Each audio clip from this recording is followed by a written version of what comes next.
Hello, in this video I'm gonna show you how we can set up the face recognition feature on Motorola Edge 50 Ultra. In order to add the face data by scanning our face, we need to go to the settings, then over here scroll down and go to security and privacy, then find and go to device unlock, and at the bottom we have face unlock. Select this option. Of course you will need to either enter your PIN code, password, or draw the pattern, or you will need to set up the screen lock first, because you cannot use the face recognition feature if you don't have the screen lock. So once you go there, you will have this information, how it works.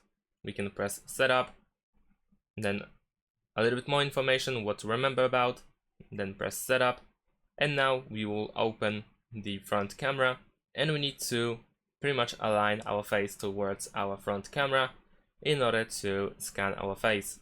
And once we are done, we will have the face recognition menu where we can make some additional adjustments to the feature. And that's pretty much it. Thanks for watching, leave a like and subscribe to my channel, and see you in my next videos. Bye!